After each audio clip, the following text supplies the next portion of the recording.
Where they went. Act 3. With the Hydebarks defeated, it wasn't more than 2 days later that the cohort began its march back to the Long Shadows fortress near Tucson.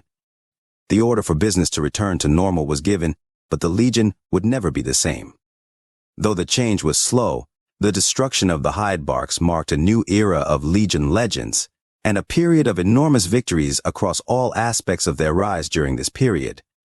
Caesar departed from the 4th cohort after the fall of the Hydebarks, leaving the elite Centurion in charge of the remainder of the Southern Arizona campaign. Where Caesar went after his brief charge over the Hydebark campaign is largely unknown, but most likely had him going back to the New Mexico front with his departure east. Now there was only one more enemy in the Southern Arizona campaign before Caesar could officially call Southern Arizona his. The Ajones were well on their way to becoming cogs in the Legion's machine by this point, and some even began marching into New Mexico around the fall of the Hydebarks. The Hydebarks who survived the Legion annihilation were marched under the elite back to Long Shadows, where a force from the reserve pool would take charge of their march to slave and breeding camps, something easier done with the eradication of the males and warriors. As for the mysterious giant, like Caesar, nobody knew what exactly happened to him after the cohort marched out and Caesar left. It is said that the monster was seen being marched by a unit of Praetorians north, but whether that meant he was headed to Flagstaff or to one of the many Legion soldier camps up north is another mystery. The giant's condition and whereabouts remained uncertain for a long time after the destruction of his tribe and aid in that effort. Caesar's interest in the beast was also something that never had answers in the immediate aftermath. As the cohort marched back west, Caesar marched east, and the beast went north. Things became busier in the lives of the duelists, and the day-to-day of the cohort's new campaign became priority to everything else. The southern Sonoran wastes were tamed at least temporarily due to the elite's reputation and sway with the people of Tucson, and all that was left of the hostile tribes in the region was the Devil Dogs tribe, inhabiting the region near Yuma, Arizona. But what exactly happened on the Hydebark campaign was forgotten in time with the new enemy to face and with Caesar's departure towards New Mexico. There were still many in the Auxilia's ranks as well as legionaries that often thought about the Hydebark giant, but men like the elite were especially curious about what came of him. The giant was still alive after apparently turning on his own tribe, and Caesar's infatuation with the beast became a mystery to himself and many others in those first days and during the march to the next Arizona enemy. Word began spreading from the elite's Auxilia and hired scouts, and it wasn't halfway through the new Devil Dogs campaign that many in southern Arizona knew about some sort of Legion monster that gained Caesar's favor.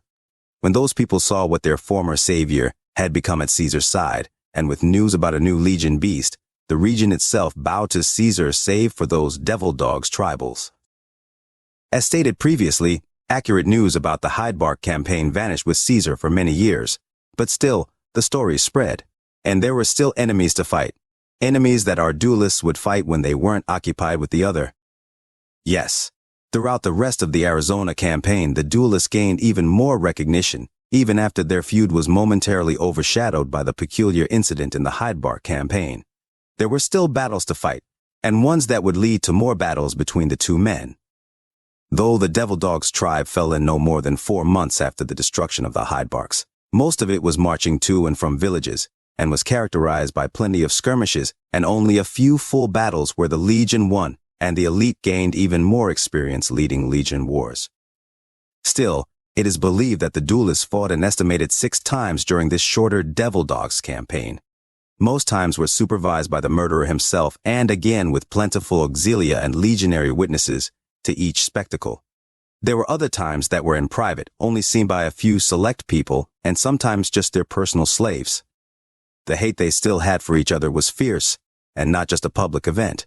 Though many lost the reason for their feud in the first place, there were so many witnesses in the Legion ranks that could only describe each occasion as inspiring. The particulars were lost, but everyone who saw the battles between the two men could only see 2 savage men that wanted to kill the other over their love of Caesar. What was surely a contradictory idea when 2 Legion men tried killing each other was seen as something else when the blood was spilled and venom was spat during the two's brutal engagements. When the Devil Dogs eventually fell, it was nearing the end of 2263, and that was where the front dispersed, and the story of the duelists ended in the eyes of the standard Legion soldier. The 6 known duels during the Devil Dogs campaign were awe-inspiring to those who saw, but after the last tribal enemy in the region was conquered, most believe the feud ended there because most soldiers making up the 4th cohort were sent in different directions. The story of Aileron and Montano would then circulate across Legion camps and into ones occupying the New Mexico front, and Aileron and Montano were separated for the last known time in this era. Little did many know, the story was not over. The 2 men's blind hatred for the other was merely put on hold with their separation after the Southern Arizona campaign, and though they went different ways, what they had between them could not be ended with time or distance. It was always destined to end in more blood that Aileron and Montano needed to be the reason for. 6 years later, still being part of the Interfector's personal guard, Aileron went wherever he did. It just so happened that, after the Devil Dogs were eliminated, the Interfector was reassigned to a new and unique assignment. Caesar appreciated the Interfector's work in the South, and still did not intend to raise the man to legatus. This wasn't because the murderer was unqualified. In fact, he'd actually become much better in waging war against the Legion's enemies since his handling of the Ajones.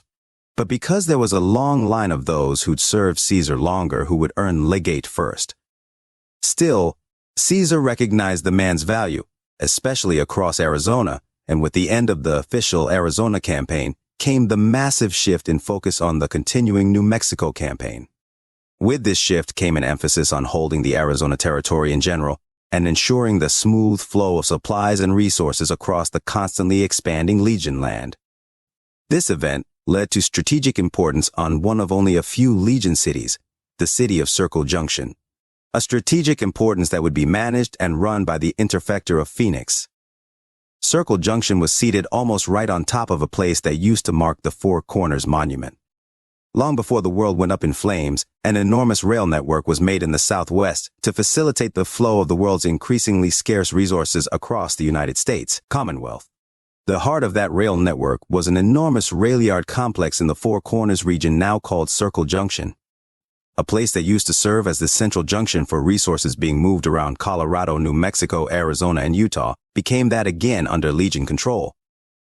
Once the Legion took the place from its previous inhabitants, the Iron Rivers tribe, in mid to late 2255. It sat as a nearly vacant ruin of the old world for a couple of years until preparations were made to move into New Mexico. Those preparations began around 2260. And since then, the Legion made that place on the fringe of its territory into the central hub for Legion operations. Slave, soldier, and breeding camps were erected around those old rail yard ruins, and more slaves were sent there as the Legion grew. With the Legion achieving several enormous victories in Arizona and New Mexico in the early 2260s, the slave population around the Four Corners area had officially morphed into a Legion industrial supercenter. When the Interfector arrived at Circle Junction, after a brief respite in 2264, he entered a place resembling the metropolis of Phoenix he aided in killing. Thousands of slaves walked the streets, working in the rail yards to dismantle the old world locomotives, melting the steel down, and forging new weapons and equipment for the hundreds of Crimson soldiers shifting between fronts and campaigns. Large facilities across the city poured black smoke into the sky, and the downtrodden masses of the slave population worked to equip their masters and fuel the Legion's perpetual wars. The Interfector took up his residence in the central yard of the ominous city. Accompanied by his guard and directly in charge of the 500-plus man municipal cohort that occupied the Legion city and stood watch over the 5,000 and growing slaves inhabiting and working the region. This isn't to say that was the only force watching over the industrial center. Legionaries were constantly going into and out of the city, and every soldier in red that entered the Circle Junction regional limits was under the direct control of the Interfector as needed. Though the man sat at the head of Circle Junction, the strategic importance of the city meant that the Interfector was technically in charge of the Arizona territory as a whole, and any Arizona or New Mexico townships that offered themselves to the Legion. The elite remained an elite centurion, but his power had grown to immeasurable levels, being able to run all of Arizona and the city of Circle Junction as he saw fit as its praetor.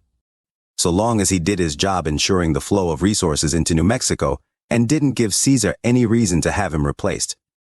Aileron stood beside the elite throughout it all, and more slaves were added to the Circle Junction populace while the wars in New Mexico continued to trail on.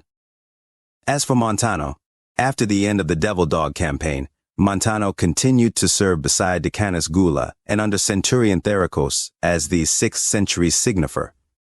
The 6th was eventually granted a few months' respite after the campaign and assisted in policing the southern Arizona wastes when they weren't constructing fortifications across the region and maintaining the territory's stability. Though the 6th stayed predominantly in the Tucson area, they occasionally had to battle the rare gang of raiders that betrayed the Legion or hadn't gotten the message that resistance was futile.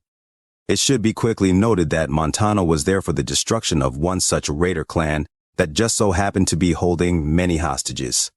One of those hostages miraculously ended up being the sister of Clara named Raquel, who he did indeed purchase from his centurion after dividing up the spoils. Though he was not keen on having to purchase her, and he did not buy her at Clara's request, he reunited the two sisters for reasons that should have been clearly hinted at in previous chapters. Still, it wasn't long after the start of 2264 that the 6th century's respite period ended, and the 6th was moved into New Mexico.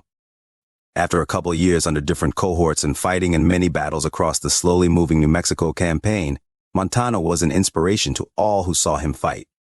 Many legionaries, even after the move to New Mexico, heard of Montano and followed him into the merciless fray of tribal battles with memories and images of the man battling his rival in mind. Though nobody ever brought up his rival to him directly, and many didn't even know if Aileron was alive, the two lost touch after going their separate ways. Aileron was busy at the Interfector's side in Circle Junction, and Montano spent the next few years making a name for himself as an inspiring example of service to Caesar. Independent of his legendary feud with Aileron, Montano bore the position of signifer for the 6th century so well and for so long that he maintained the position even after Thericos was transferred to the legendary 1st cohort, a unit in the Legion army that will be explained later. Decanus Gula then moved up the ladder and became the 6th century centurion sometime around 2267, and Montano maintained the signifer rank as well as becoming the senior head of Centurion Gula's staff. The now Centurion Gula admired Montano and treated him with Legion justice and fairness for all his actions on the New Mexico front. The two got along very well and maintained their staunch professionalism that quickly returned to the norm after the departure of the elite. Centurion Gula rapidly forgot the days that Montano and Aileron fought, and though he was too professional to truly blame one or the other for the duels in the first place, he certainly saw the feud as something that was holding back Montano's true value on the Legion's fronts. Where Montano lacked in a tactical mind like his rival, he more than made up for on the New Mexico front, where brutal wars were fought continuously with Legion forces fighting like mad for every inch of land and people they saw as theirs. This inspiring savagery in battle eventually led Montano and the 6th to the section of the front where Legate Graham was leading the central campaign. Montano's deeds in battle would capture the attention of Graham himself as the wars went on, and after nearly 6 years since the last time the duelists fought, their story picks up when everyone thought it was over. Deterioration, 2269. The murderer of Phoenix sat there in the dark taking note of the 3 veteran legionaries occupying the corners, standing motionless and barely visible in that dim light hanging low in the center of the room. He turned to his right to look at his reflection in the mirror on that wall, unable to see much other than the fact that the fan of feathers across the top of his helmet was slightly crooked. He began straightening it in the reflection until finally taking the helmet off, asking himself, "What's the point? I'm inside." An idle thought he said out loud that was met in response by another teary sniffle from the sunken man across the table from him. The murderer turned back to face the slave prisoner sitting chained to the chair, who let out another pained mumble. "What was that?" asked the murderer, barely hearing the mumble. The slave man mumbled again slightly louder, still unable or refusing to make eye contact with the killer. "Where's my boy?" The words almost inaudible. The killer asked, "This again? Is that all you can say?" He waited. The slave mumbled the same question again as a strand of thick blood hung even further from his mouth. The murderer replied, I heard you the first time you asked. The second too, and the third, and fourth, and even the 53rd time as well. Where's my boy? Came the words again, and that strand of blood finally settled on the beaten man's lap. I literally just showed you your boy is alive. What, 2 days ago? Where's my boy? Asked the slave again, this time with tears falling from his sunken head. If you tell me everything you know, I'll let you see him again. It's not that fucking hard, shouted the murderer. This made the man look up with a face pouring tears that only rehydrated all the dried blood around his mouth and eyes. I told you everything I know about those guys, shouted the slave prisoner through a tsunami of more tears. Immediately, the Interfector interrupted before anything else. No, you didn't. You gave me the name of the water tower they meet at. My men came back from there yesterday with no information and no leads, no evidence. I told you, that's where they meet. That's all I know. I want to see my boy again, cried the man, completely desperate. And I told you, I want names. I want more. I want you to be honest with me, screamed the murderer, still reclining in his chair and keeping his physical composure. The slave continued to stare at the elite, with tears streaming down his face and begging for some kind of humanity. As the slave responded, I told you we, growled the elite. I told you, we used fake names during the meets. I can't give you anything else. I would, but I can't. I don't know. Just please. Give me my boy back, answered the murderer, beating the slave to it and with patience now gone. I swear The slave interrupted, still sobbing. We work the forge. We make the weapons. We do what we're told to. You soldiers never even see us. Why can't you just leave us alone? You didn't have to take my... Ding, ding, ding, shouted the elite, his face now bright and smiling. You, sir, are absolutely right. You all do your job, work the forge, all that blah, blah, blah, and we leave you alone. That's a system I do so love with all my heart. The slave stared at the elite, the tears coming more and more the happier the murderer grew. Which is why I don't much care for it when worthless sacks of human shit like yourself step on my goddamn fucking fairness. The man sunk his head back down, his wailing only increasing. The murderer went on. You do your job. Be nice. Then I'm nice. I just really fucking hate it when people like you and your friends abuse my hospitality and plot against me. Then, you talk to me like I'm a fucking idiot and insist on your innocence when I have 4 of your conspirators verifying your involvement. Where's my boy? Sobbed the man again. The murderer stood and punched the man so hard across his face that it would have thrown him to the floor if the chair he was in wasn't bolted down. Just before the murderer could do more to the man, the door opened, and in came Aileron, holding a plastic plate full of slop. The elite looked up. Ah, Centurion Aileron, there you are. Thanks for bringing this fucks. Centurion Aileron responded in a pressing tone. My Primus, I wish to speak to you about something urgent in the hall, if it isn't too much trouble for the moment. The murderer released his grip on the slave's tunic and glanced at the tray in Aileron's hands. He looked down at the man, now weeping uncontrollably and beginning to choke on the tears in hyperventilation. Sure, I got a free minute. Plus, it's this big baby's lunchtime anyway, and I had his meal specially prepared. The killer took the tray from Aileron's hands and slammed it down on the table in front of the man. After giving one of the legionaries in the corner orders to unbind the slave's hands, he said to make sure the slave eats and joined Aileron in the dark corridor outside the interrogation room. What can I do for you, Aileron? Asked the elite with a smile. Your runners came back with those intel reports from New Mexico and Flagstaff, said Aileron directly before the elite said. Perfect. Have them brought up to my office. I'll start going through them in a bit. Also, did you happen to look into those sites around the slave district? I already saw to the documents delivery to your desk. The reports are in your quarters now. Also, I did look into those sites, replied Aileron before asking, I take it you want the Colorado sector news first? The elite shrugged, might as well, since that's where that piece of shit in there is from. What you got? Aileron replied straight to the point. Whatever he's told you so far, he's been lying. I have 3 more accounts from his neighbors that work the tannery in that quarter, saying they have seen him leave in the middle of the night multiple times, and 4 other accounts confirming the water tower in that district as a primary meeting place. The Contubernium you sent out there under Decanus Pilus even discovered where the slaves stored those missing weapons crates. I'll just say the mill is now under lockdown, and the slave supervisor is ready to talk. Names included. The smile on the elite's face grew even wider. Alaron, you are a true detective. Think we should see if that scum fuck in there recognizes any of those names? Don't think so, responded Alaron before adding, I had a chance to talk to the slave supervisor on the way back here. The man you have in there is just a smuggler, using his family as cover for the others' operations. It's doubtful he knows their names, but his sobbing doesn't change the fact he played a big role in that ring of insurrectionists. It always surprises me how loyal some slaves can actually be. The murderer's grin increased. I completely agree. Have this given to the slave supervisor for his cooperation, said the elite as he placed a small sack of coins in Alaron's hands. He resumed with an extra tinge of pride in his voice. With all your work and thorough investigating, it seems I probably should have offered you to the Frumentarii instead of Dalton.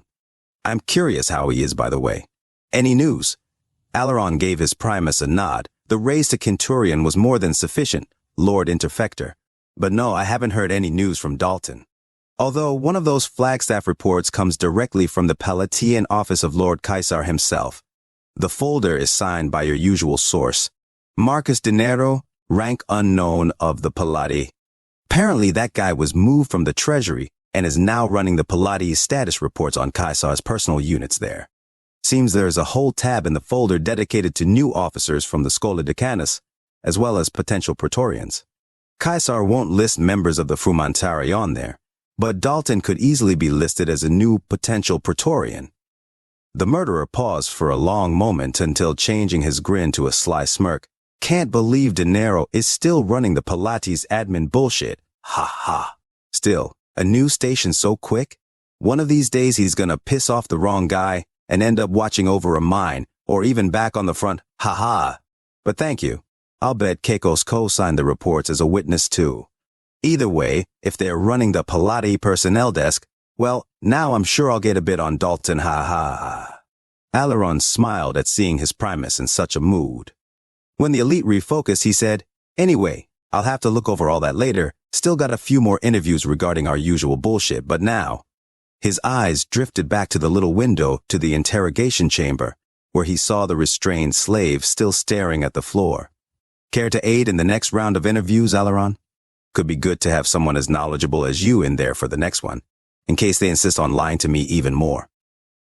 Of course, Lord Interfector, replied Alaron. The Interfector nodded and motioned for Alaron to join him back in the room. Upon re-entering the interrogation room, the murderer gestured for Alaron to take his spot behind the restrained man. Alaron did so as the Interfector sat back down in his chair across the slave. The murderer studied the tray of slop and noticed there had been a few sizable bites taken out of it, prompting him to begin. Took a few bites, I see. Good job. I figured you'd have been hungrier, though. Did you like it? Where's my boy? Mumbled the slave again with fewer tears than before. The Interfector rolled his eyes and slammed his fist on the metal table. I asked if you liked it. I didn't like it. I'm not hungry, said the man through tears before pathetically adding his famous. Where's my boy? The Interfector leaned back, saw his reflection in the cracked mirror on the right-hand wall again, and noticed his plume of feathers was crooked again. He took off the helmet, looking back at the restrained slave man again. He studied the man silently for a long time once more, straightening the feathers until he was satisfied, and then placed the helmet on the ground.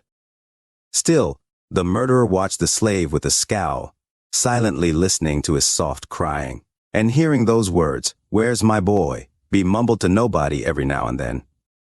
Finally, the killer looked at the man's lowered head and spoke to him directly. You know you're a fucking loser, right? Still with his head hung low, the man sobbed.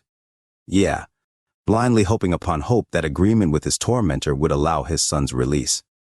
The murderer's scowl grew slightly more terrible. You know that literally nothing you did in defiance to me or the Legion mattered, right? Where's my boy? You couldn't save your friends. You couldn't do anything to stop the Legion or even hinder us. You're fucking pathetic. Where's my boy? You just sat idly by and couldn't stop anything. You let us walk all over you. We enslaved you due to your withered leg, spared you from making your kid an orphan through servitude. Slavery spared you from the camps, and saved the ones you cared about. It did, and it did it so well, until you decided to turn on the very people who gave you the privilege of life. But that isn't even the worst thing. The Interfector's tone demanded an answer as he spat. Do you know how much of a fucking loser you really are? Where's my boy? You're the kind of fucking loser who fucking ate his own fucking child. Like, that's fucked up. Even to me. The slave slowly lifted his face towards the elite, tears pouring down them like never before. The murderer gestured towards the tray of gruel with chunks of meat still sitting there half-eaten in the mess. I'm surprised you didn't like it. After all, it was made with love, or at least from something you love. The slave pleaded through his hysteria. Please kill me, as his world fell apart and his soul was obliterated by the murderer's words. Granted, said the murderer with a sneer. Aileron shot the slave in the back of the head, blood spraying onto the elite's face. Immediately, 2 of the veterans in the corners began removing the body, as the Interfector told the other legionary, bring in the next man. Interview number 14, I believe. I think he's the one with the sister. So bring her in here too. I'll give that fucker a show. Aileron moved around the table with his handkerchief in hand. Sorry about the blood, Primus. Let me get that for you. No. I'll leave the blood on. Definitely ramps up the scare factor for the next one. Let's not make it a habit, though. You should know to hold a gun at an angle before doing something like that at the end of an interview, Aileron. My mistake, Lord Interfector. Won't happen again, said Aileron astutely as he pocketed the cloth. No, that was my bad. I should have told you, or stepped out of the way. Although if you want to get that tray out of here, I'd appreciate it, said the murderer with a warm smile. Of course, Primus. I had no idea you served the kid. I swear I saw him in his cell just this morning. The murderer dabbed some of the blood from the corner of his eye. Yeah, that was a lie. I didn't serve him his kid. Although, as it happens, I did stumble across Centurion Gallio not long after lunch.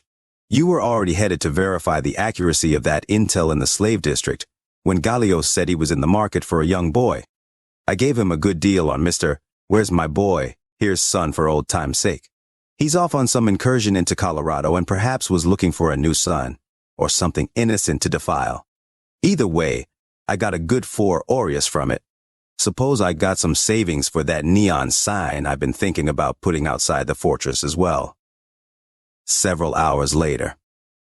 After several hours of the usual business, the elite dismissed his guards who weren't out on assignments and retired back to his abode for the evening. He met up with Aileron as usual after the dismissal, and together the two walked up the steps and across the catwalks to his domicile, overlooking the grounds of the interior fortress of Circle Junction.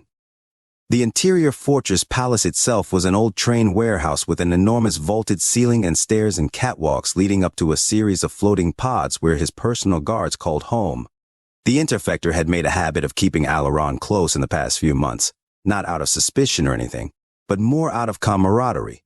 The Interfector was close with the legionary named Dalton for unsure reasons and had been missing him since having him sent to Flagstaff for official training as a member of the Frumentarii. Dalton's absence left the murderer feeling somewhat lonesome, and because of that, he had been becoming more acquainted with the most reliable and dependable member of his staff, Aileron. In fact, the two had become so close over the months, and even years in his guard, that he was even able to outsource most of his more stress-inducing tasks to Aileron, who saw each one through in a more than praiseworthy manner. The murderer had come to respect and admire the services of Aileron to such a degree that he even bestowed the highest rank he could upon the man. Aileron was granted the title of a junior centurion, the highest rank a member of an elite's personal guard can achieve. With this all said, that night, the duo headed upstairs and to the elite's personal quarters directly overlooking the interior fortress's plaza, a lavishly decorated domicile that still maintained the rustic and industrial aesthetic the old train maintenance facility naturally held.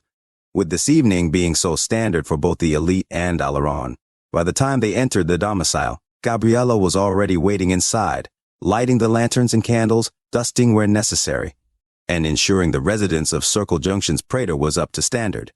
The duo entered, and Gabriella was greeted by the Interfector with a warm hello, followed by Aleron, who greeted the slave cordially before ensuring she had completed her tasks for the day.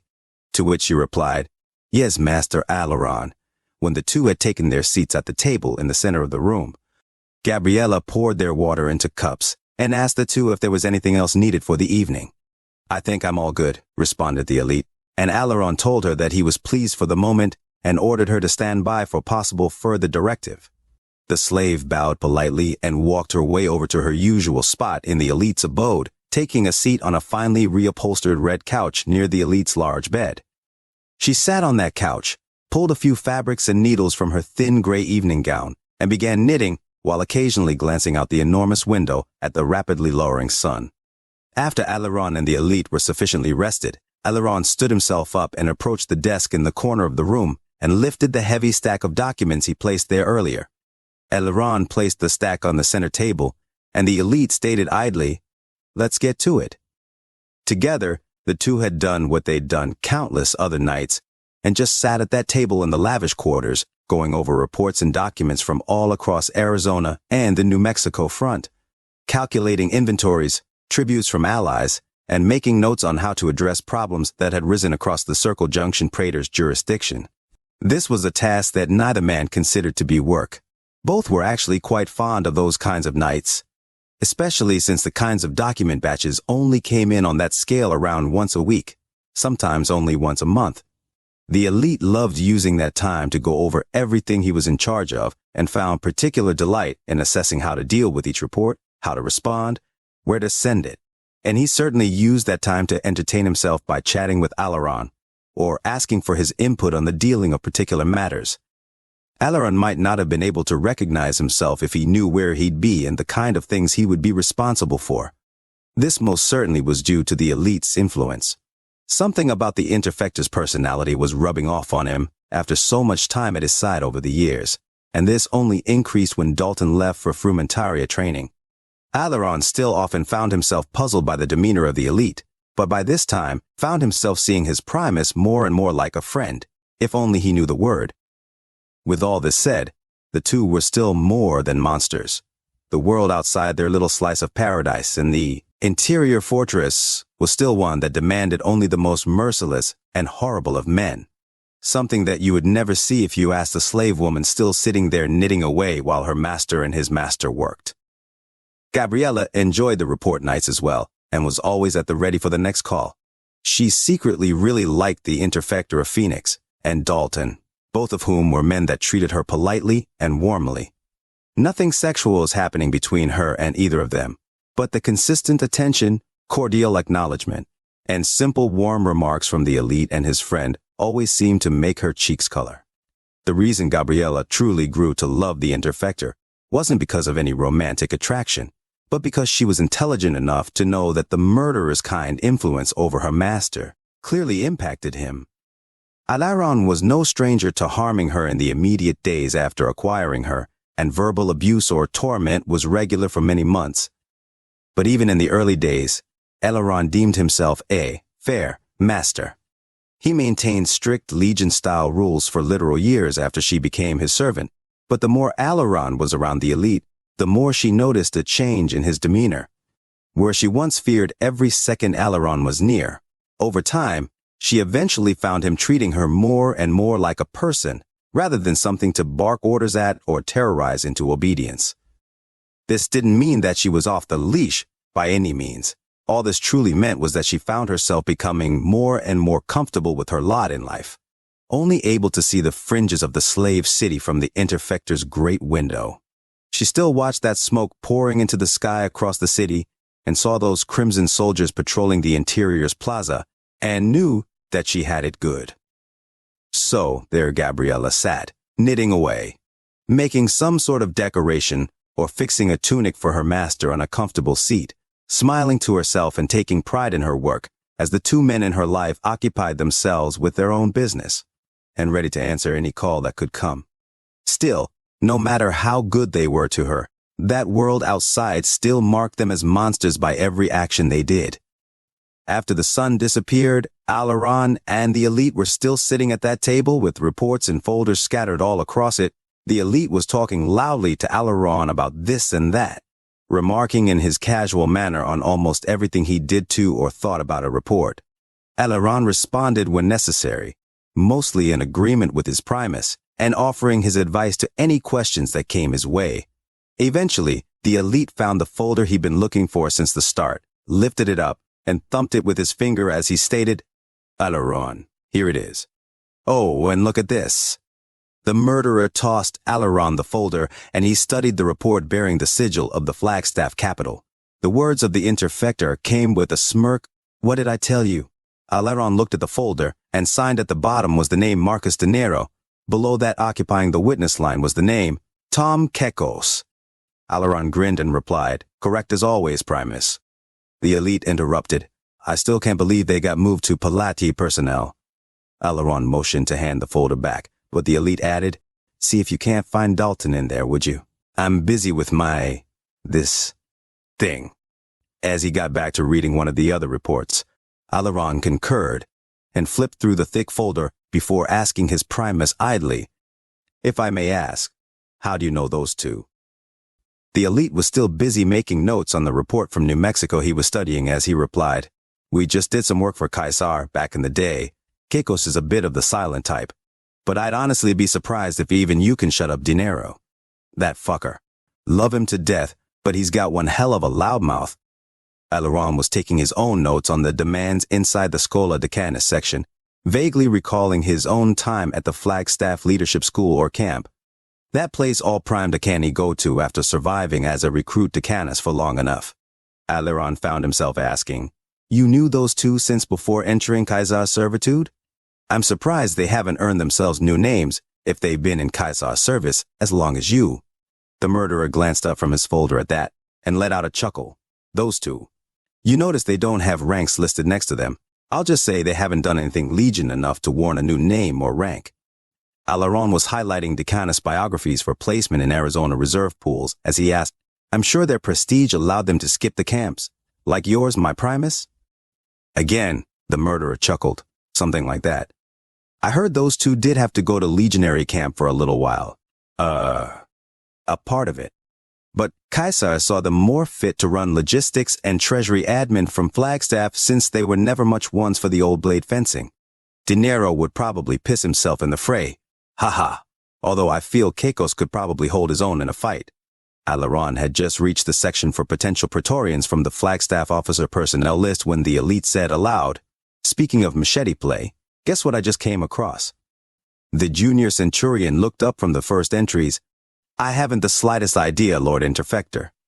The elite slid the report he was looking at across the table to Alaron, who briefly noticed the sigil of the New Mexico front on the heading before looking back at the bookmark page. The letter was a detailed and thoroughly written page, detailing the actions of a notable individual on the New Mexico front, with a list of deeds and actions attached that concluded with an order for a mask could be made to certain specifications in recognition of a soldier to be promoted to centurion on the front. A sketch of what the mask should look like was pinned to the back, but on the text page, at the bottom of the entire document, the recipient of the mask in person to be recognized for promotion was listed as Veteran Decanus Montano, Signifer, 6th century. Below that, the order came from Joshua Graham, Legatus Imperialis, Legion. Alaron looked up from the page, and as soon as he did, the elite said, "Your old pal, Montano made Centurion. Any thoughts?" "Ha ha." The junior centurion looked over the page, not feeling any emotion in particular, and certainly not how the elite was thinking he felt. Alaron read the lines detailing his rival's actions again and replied, "If the legatus himself orders it, I would say Decanus Montano has more than earned the promotion and gift." The elite cracked a grin again. "Water under the bridge, huh?" Alaron's face and demeanor remained unchanged, and the elite noticed this, causing him to remark, "Your professionalism never ceases to astound me, Alaron.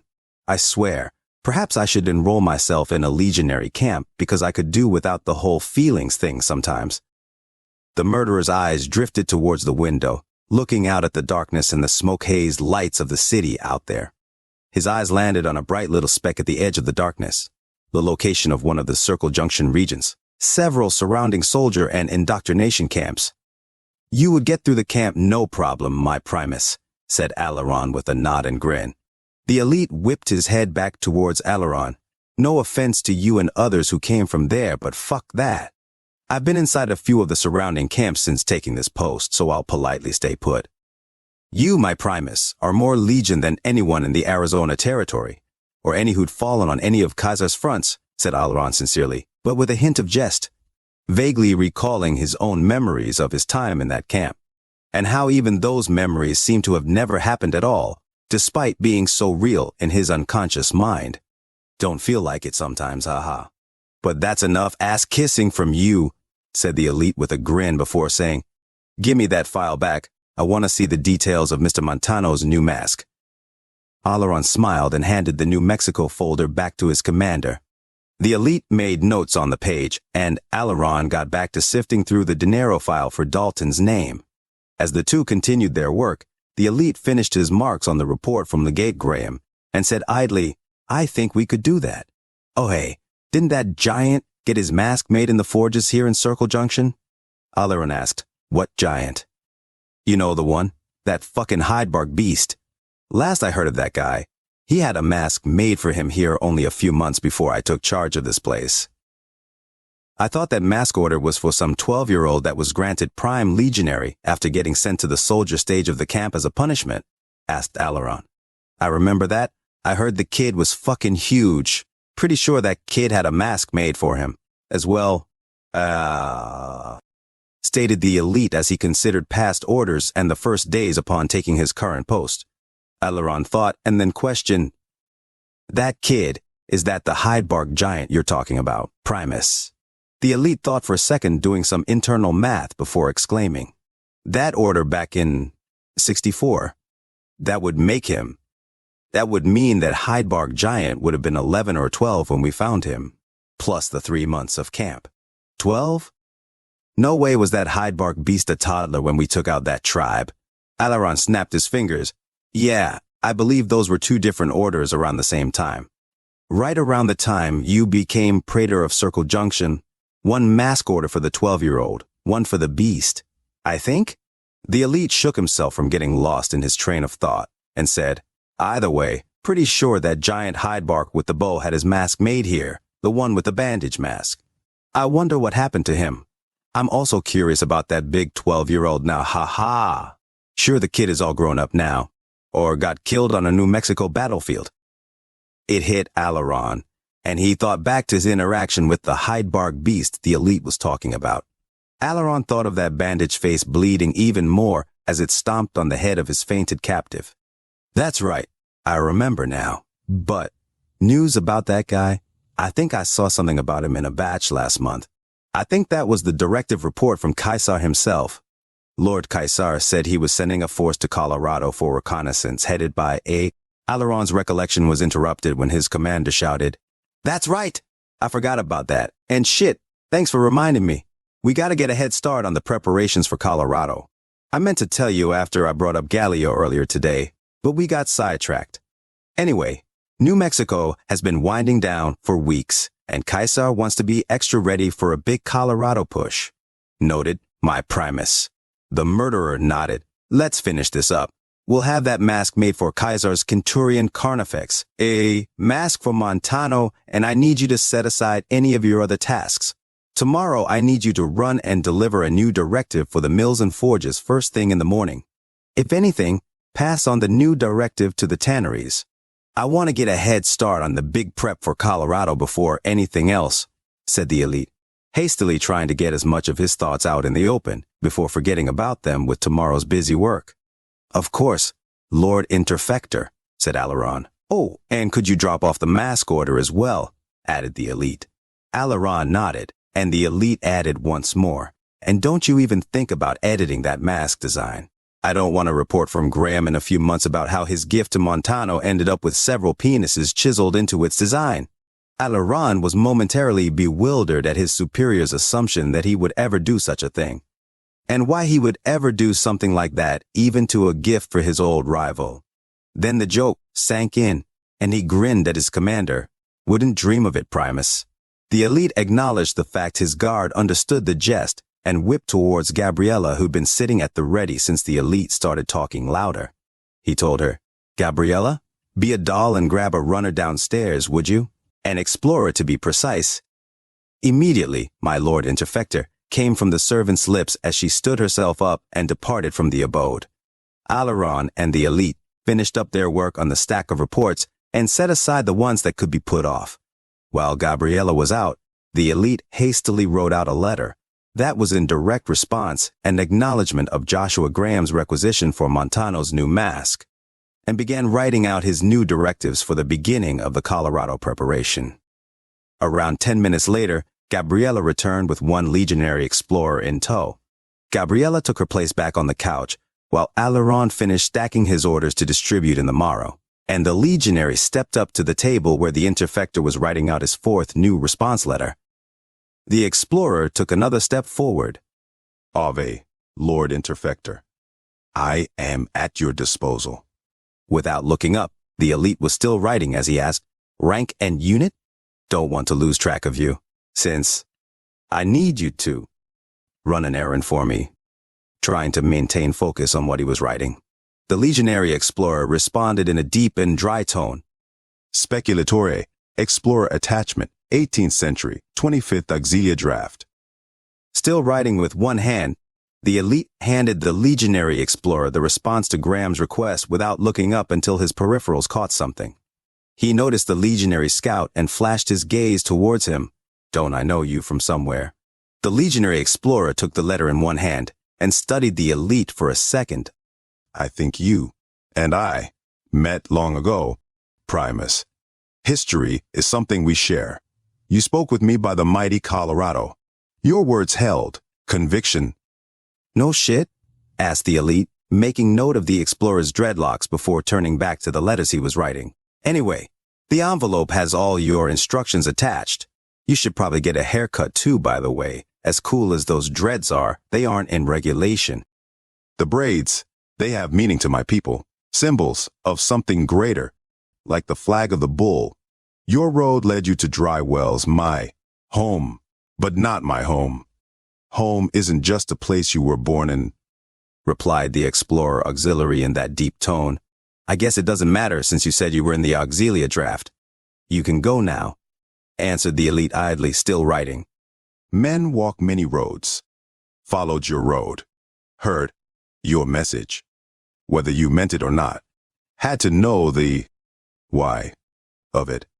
Now, I walk the east, for Caesar, across the old world. Slayed many for the bull, learned many lessons. Walking through battlefields, marked by graves, fields, now homes, homes of the dead. My roads led me through ash and sand, storms and wind. Circle Junction, fort abandoned." "You're seriously still talking? Get out of here! Run that letter to Legate Graham's camp in New Mexico. Go on, get!" barked the elite, slamming his pen on the table. "Of course, Lord Interfector," said the strange Twisted Hair's auxiliary explorer as he ran out of the room.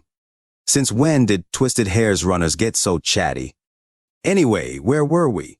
asked the elite, still scribbling a response letter. Alaron thumped the folder. "Found Dalton right here, Primus."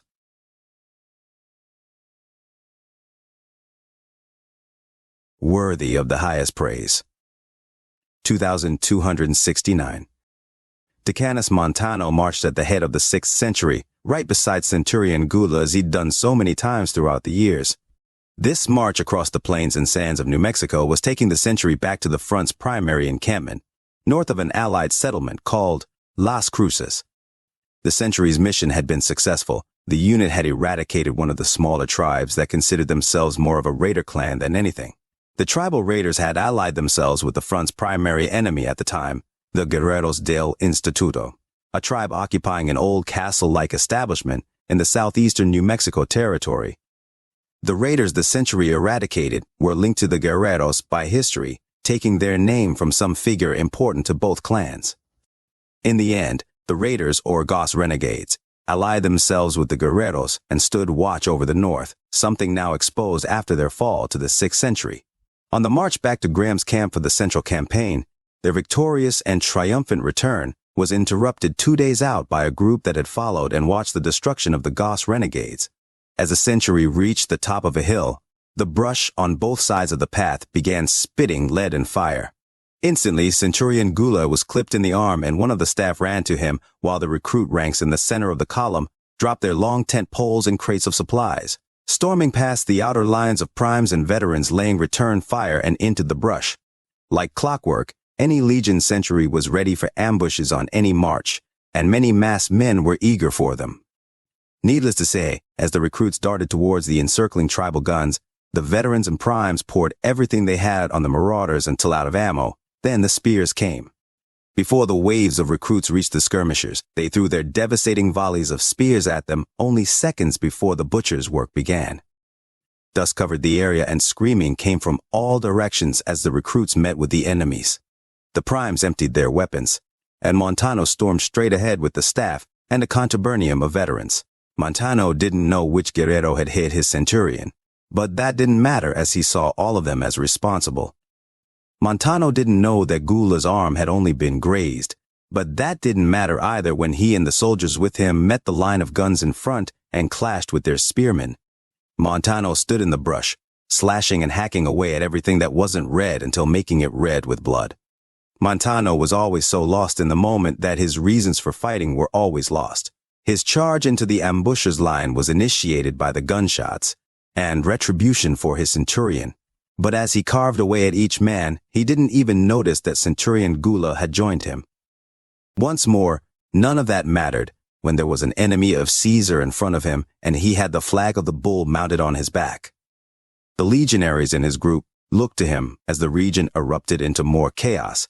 The guns popped in every direction while he destroyed everyone and everything that wasn't Legion in front of him.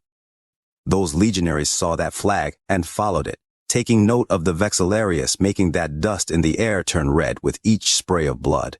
The guerreros began retreating from each side they attacked from. The gunshots lessened, and Montano faced down one more defiant guerrero. A large tribal marched towards Montano as his comrades fled, and the signifer raised his sawed-off shotgun.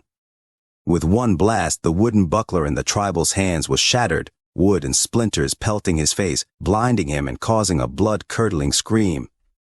That scream was quickly ended when the blade of Montano lodged itself deep into the cranium of the brave guerrero. Another had fallen to Montano, and the ambush was over with yet another Legion victory. As every legionary collected their breaths, Montano saw his centurion covered in blood and nursing the arm that had been grazed. All the masked faces, including Gula's, were watching Montano as he stood over the corpse of that last man, looking at the trail of bodies he'd made before the guerreros fled. Centurion Gula called to reassemble the formation, and the dead from the first shots were stripped of their gear before being piled and burned. 40 minutes after the ambush started, the century was marching onwards to Graham's camp, and with over 20 new vacant spots in the ranks. Still, the century marched on, feeling more victorious than ever, and with Montano carrying the bull at the head. Upon returning to Graham's camp, the headquarters of the New Mexico Front, they entered Tejiro's welcome. The north was now open, and the guerreros had to consolidate their forces in the region even more. When the century entered the gates of the regional fort, the 1,000 legionaries watched their blood-covered return, marveling at the success and dominance of the Sixth. Having left most of their lodging back at the fort, the century entered their section of the camp and began unpacking like they did after any sortie into hostile lands. What had been seen as a job for 2 or more centuries was done by one, the Sixth, a unit full of men like Montano who yearned for every battle and chance to serve Caesar. Montano felt revitalized after that week-long excursion and felt better than ever upon another triumphant return. Although it wasn't until after he'd helped Gula unpack the staff's essentials that he was free for the evening and had to unfortunately return to his personal enclosure in the large fortification. Clara and Raquel sat in the personal tent of Montano, hearing the return of the Sixth, but paying it no regard since the two were busy bickering with one another over something irrelevant. Clara was still the overly faithful and trusty servant of Montano, even after nearly 7 years since entering his company. Her initial contract regarding volunteer Legion servitude expired after the first 3 years at his side, and had more money than any slave ever had. It should be quickly noted that, volunteer servitude, was not something that was usual in the Legion. For a society that utilized slaves to a massive degree, the idea of someone offering themselves to the Legion was something only done on rare occasions. Most of the time, a volunteer slave in the ranks sold themselves to the nearest Legion unit for a select period of time, and were subject to any treatment the master of their contract wanted. This volunteer system was primarily used by people in Legion territory who had debts to pay to the Legion or others, and was sometimes a means of avoiding worse means of servitude. This said, slaves of the Legion were predominantly enslaved for life after the Legion conquered their people. These volunteers were again held to a contract and time frame, but in a society where slave abuse and even the killing of slaves was rampant, it was easy for volunteers to have their contracts nulled after doing something execution-worthy. All this said, Clara had legitimately sold herself into slavery after meeting Montano, and offered the one thing she knew her master wanted: sex.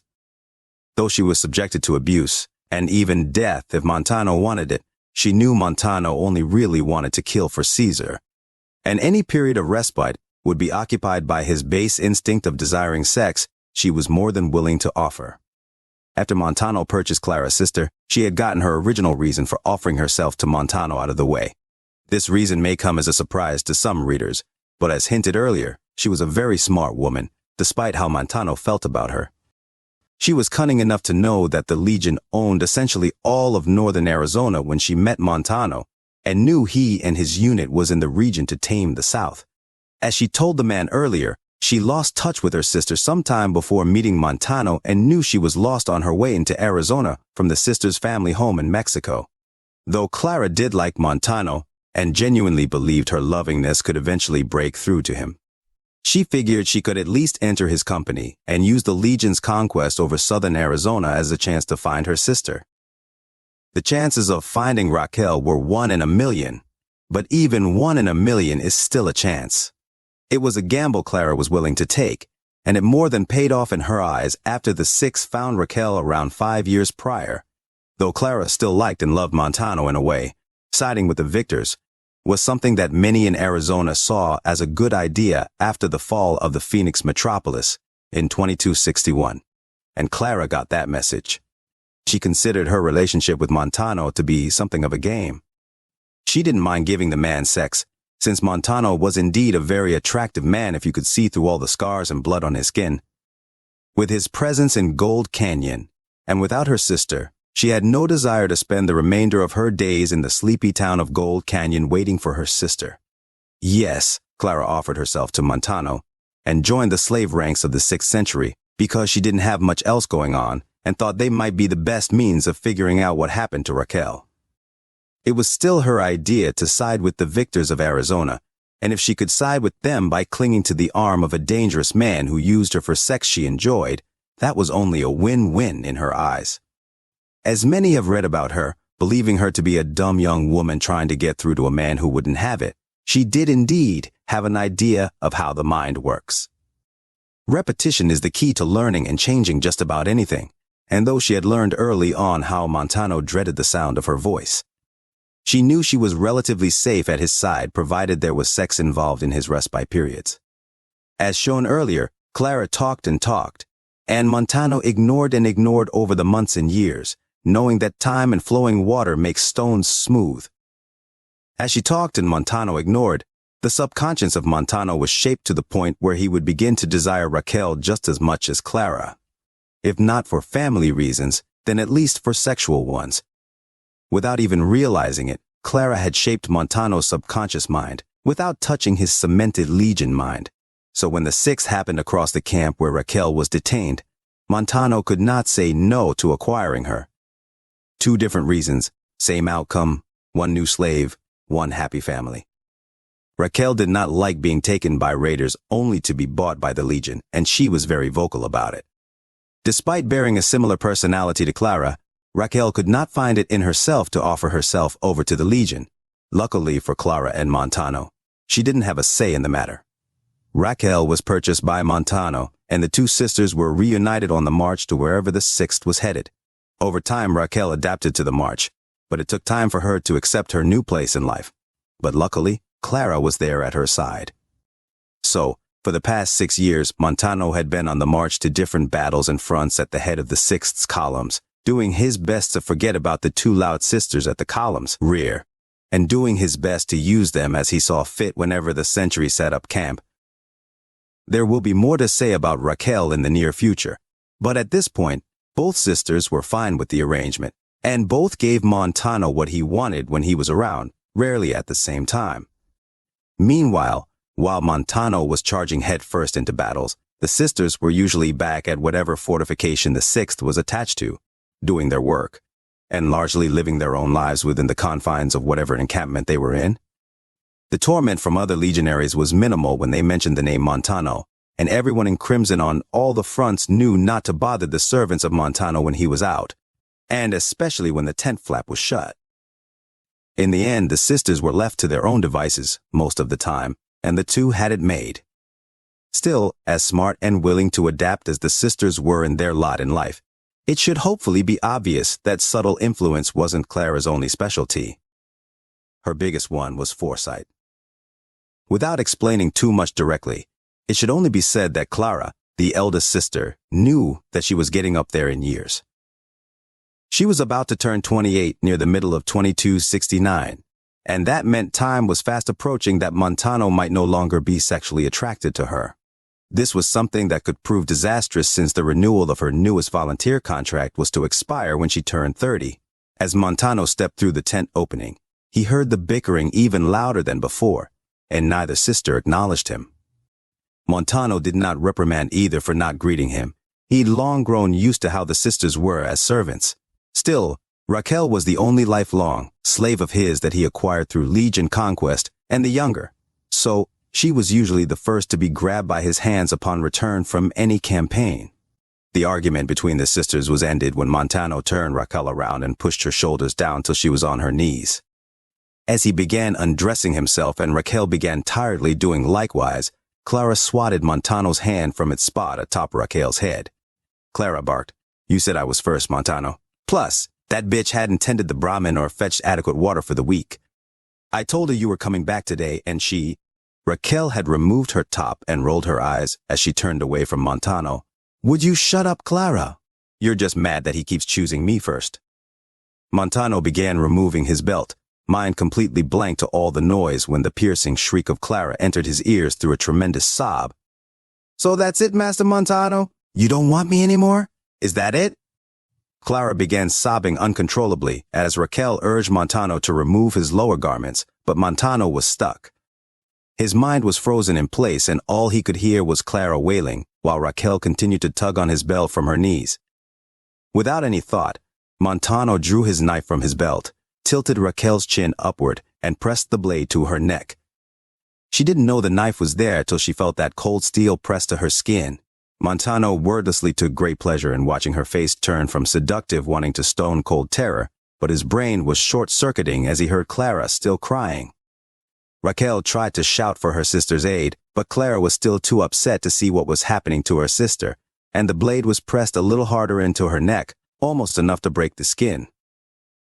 Montano saw Raquel's eyes that were still very pretty, despite being wide in fear, and felt that little chin trembling in terror as he pressed the blade a little more against her neck. Right at the verge of breaking the skin, he looked back at Clara, looked back down at Raquel, saw what he could of her beautiful form, and looked at Clara again. Upon finally looking back down at Raquel, he removed the knife from her neck, tiredly said, "No," and pocketed the knife. Raquel, still half naked and on her knees, stayed there while Clara continued her thing and Montano got dressed again, no longer feeling his original desires towards the nubile younger sister. Raquel, still petrified in fear for the moment, regained herself quickly as if nothing had happened, and whipped towards Montano. "What's wrong, master?" "Tell that bitch to go away so we can have some alone time," Clara said through a series of sniffles. "Don't call me a bitch, Raquel." The two began shouting at one another again, and Montano for some reason couldn't bring himself to kill them, or even imagine it like he almost always did.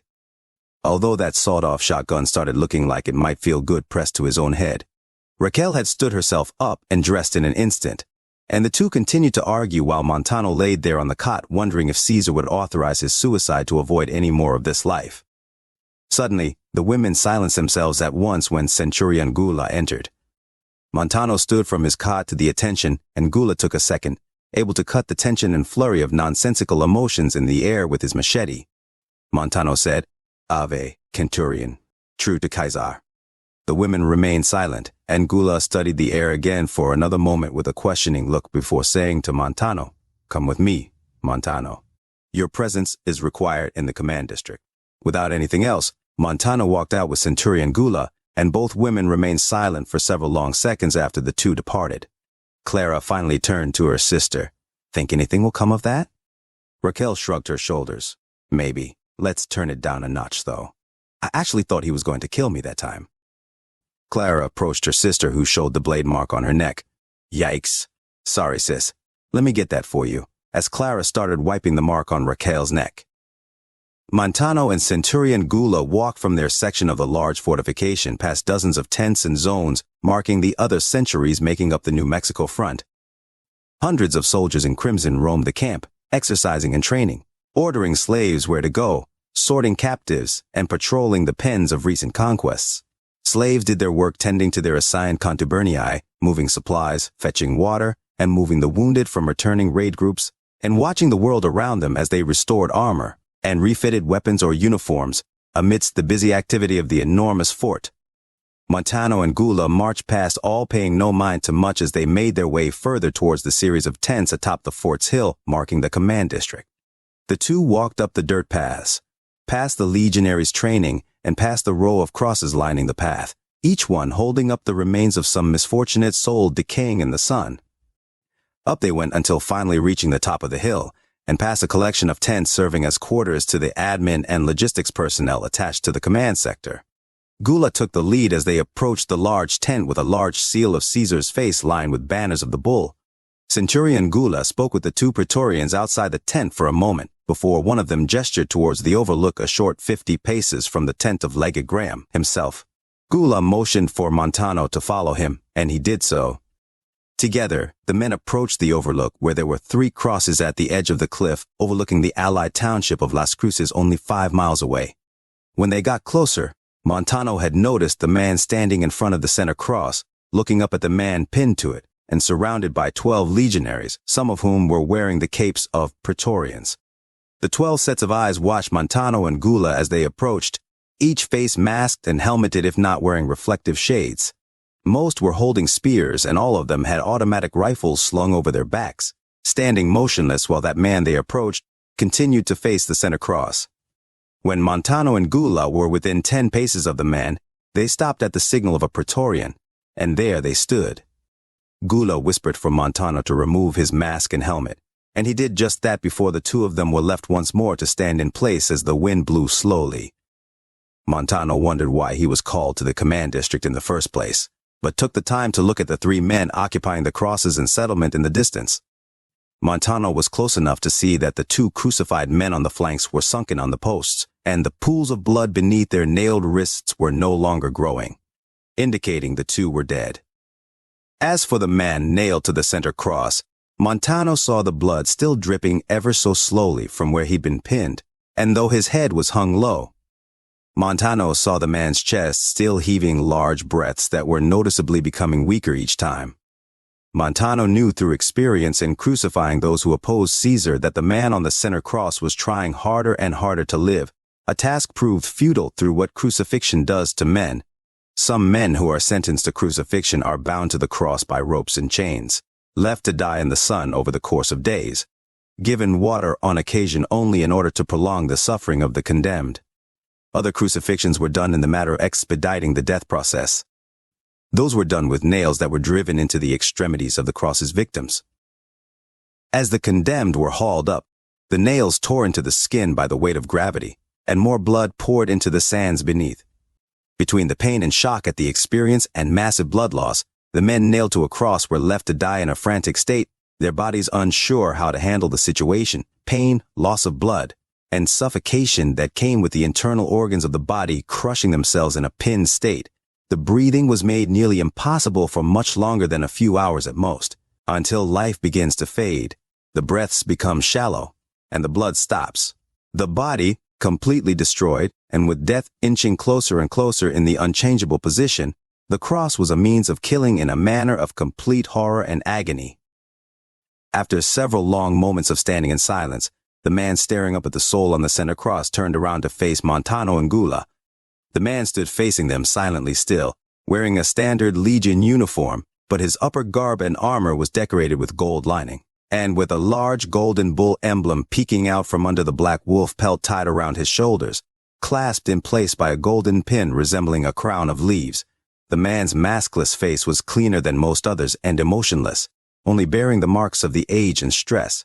The creases were in all the right places from probable decades of screaming orders over the roar of gunfire and the carnage of battle. The faintest mark of gunpowder marked his left cheek, indicative of a scar that had been unaccounted for in a previous washing. And his hair stood light brown and combed over with only the smallest touch of gray to be seen in it. The man looked Montano over again and glanced up from his face to see the flag of the bull sitting over Montano's shoulders. And the air was unusually tense even for Montano as he waited there patiently next to his centurion. Montano knew who the man was and was ready to speak to him, still unsure of what this meeting was about. The silent man turned ever so slightly back to glance at the cross behind him before looking back at Montano and ordering him to step forward with a motion of his hand. Montano took several steps forward until he was within talking distance of the man and immediately dropped to one knee, placing his right fist over his heart and staring at the ground before him. Before Montano could give his greeting to the illustrious personage, the man said in a deep, calm, and almost sympathetic voice, "I've been hearing your name a lot lately. Do you know who I am?" Almost as if he'd been programmed, Montano raised his head only to look at the legs of the man and responded, "You are my legate, the one sent to bear witness to the son of Mars." The legate gave no response other than telepathically permitting Montano to look up and meet his eyes. Montano saw the face of Legate Graham still emotionless, but there was something else. Behind those blue eyes, beaten face, and expressionless countenance, there was a peculiar sense that Montano could not figure. Still on his knee, Montano watched the lips of his legate release the simple words, "Why do you say that? Decanus Montano." Montano looked back down at the knees of his supreme legate and replied to the question the only way he knew how. "That is what Kaiser has taught us. What is true, my legate." The legate remained silent for another long moment before looking again at the bull mounted on Montano's back and saying to himself with a light chuckle, "That's what Caesar is teaching them?" He paused once again and looked back at Montano. He addressed the bowing Montano with a simple question, "What is truth?" The question sounding more like a statement. Montano had never wondered that, and searched his mind for the answer to the question. The legate remained silent for another long moment. "I'm sure your statement from the words of Caesar was an act of gratitude on his part, but I am just a man, Decanus Montano. I wasn't sent to bear witness to anyone, not anymore." The world remained silent as Montano stood at the ready, as he did whenever he spoke to anyone above his position. Montano suddenly glanced past his legate at the man on the cross behind him, who let out the most shallow breath and noise, what he perceived to be the chain stokes of the crucified man. Though the legate did not turn back to look at the man on the cross, he saw Montano's eyes flash upward for a second before asking the decanus directly, "Do you know how the condemned are nailed to the cross?" Montano again glanced at the dying man who'd slowed his breathing before darting back to the face of his legate. "The crucified are nailed to the cross through their wrists and through the metatarsal of the foot, my legate." Montano once more saw the man on the cross, and saw the blood still dripping from each nail he spoke of, the blood leaving its mark on the sand below and running down the feet, staining the cross in so much red. The legate asked, "And why is it done in the wrists and not the hands?" Montano responded once more, "The bones in the hands are too weak to support the weight of a human being. The intersection of bones in the wrist ensures the crucified stay where they belong and suffer as long as possible when the nail is hammered in." "Stay where they belong?" asked the legate, almost rhetorically. Before Montano could conjure up another answer, the legate added, "Do you know what those men behind me did to end up on those crosses?" Montano ended his mind's search for the answer to the previous question and replied robotically to the latter, "The cause is unknown to me, my legatus. But I know the legate is always correct in dealing with those who oppose Lord Caesar." Legate Graham stayed silent for yet another long moment, studying the scarred and beaten face of Montano, seeing that dead and wrathful essence behind his eyes that occupied the entirety of Montano as a person. Subservient, loyal, professional, brutal, merciless, savage, and ready to murder or be murdered at the moment of instruction. Those were the sole characteristics and traits of Montano as he stood there facing his legate. The legate could see the very spirit of Montano. He understood it, and knew that Montano was a monster he himself created. A creature ready to die at any moment, a creature ready to kill at all times, a creature bred for the world they lived in, and one that Caesar deemed worthy of the highest praise.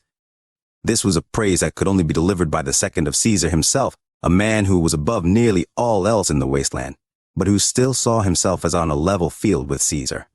Still, to a man like Montano, the word of the legate was the word of Caesar.